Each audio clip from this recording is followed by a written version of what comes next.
became obsessed with the occult. I became obsessed with hidden information. I became obsessed with researching what's been hidden about our consciousness. And I became obsessed with the enlightenment process of the human biology. You know, like a lot of people will say, oh, we only use like 5% of our brain.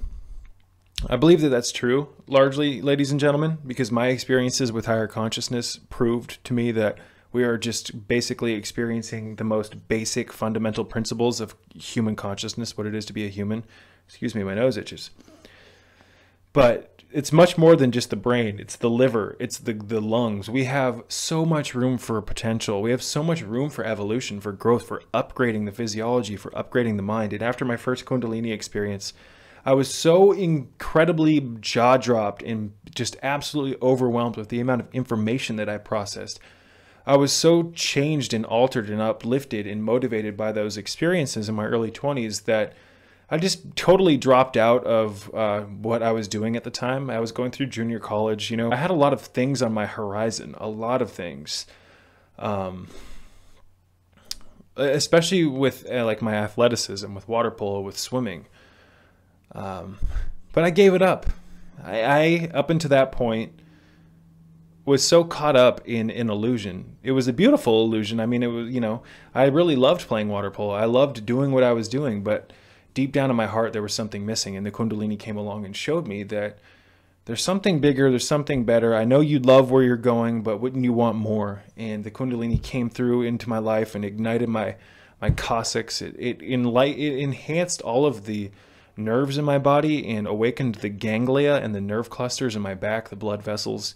It completely rewired the circuitry, the electrical circuitry that moves through my physiology, and changed my posture, rewired every little circuit diagram, metaphorically speaking. And it's hard to explain, ladies and gentlemen, what this energy can do.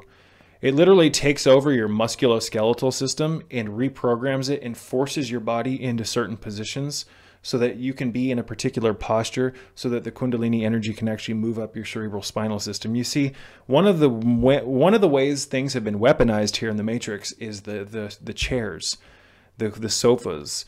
You go to school all day and you sit in a chair that ruins your spine. It ruins these mechanisms in your body that need to be free. These channels in your spine need to be freed and opened and liberated so that the Kundalini energy can move through it.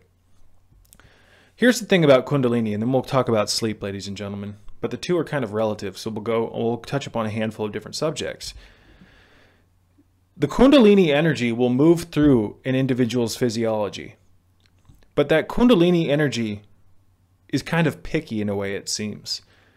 If you just take slight measurements out of alignment with your posture, with your nerve communication, with your cellular communication, if you just tweak things just very slightly, then the Kundalini energy cannot move through the channels properly, because the Kundalini actually follows, it appears, particular channels, physiological channels.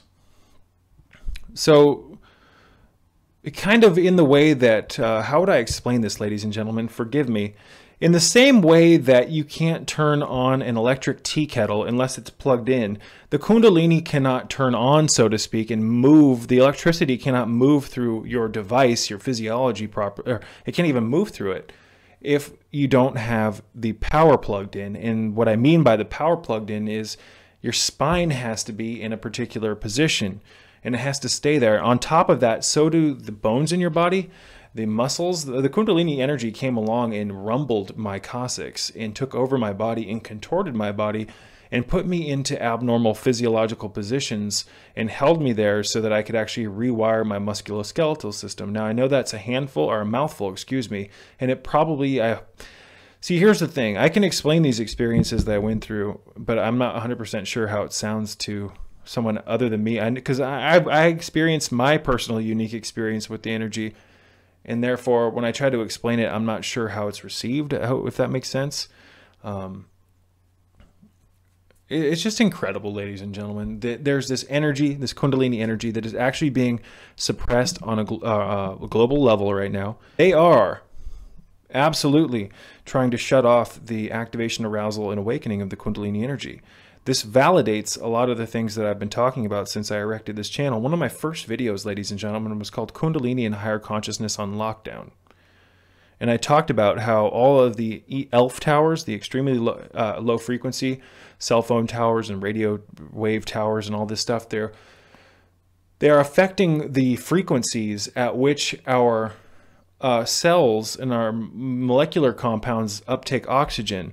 The frequencies that they are using and beaming into our cities with these cell phone towers, ladies and gentlemen, are affecting our own unique biodynamic organic electromagnetic fields. So again, the Kundalini is a very real thing, but if you just take out if you just subtract tiny little fractions from the equation, such as you have a bad spine, it won't move up it. If you indoctrinate an individual's organic electromagnetic field, also known as your aura, your body produces one.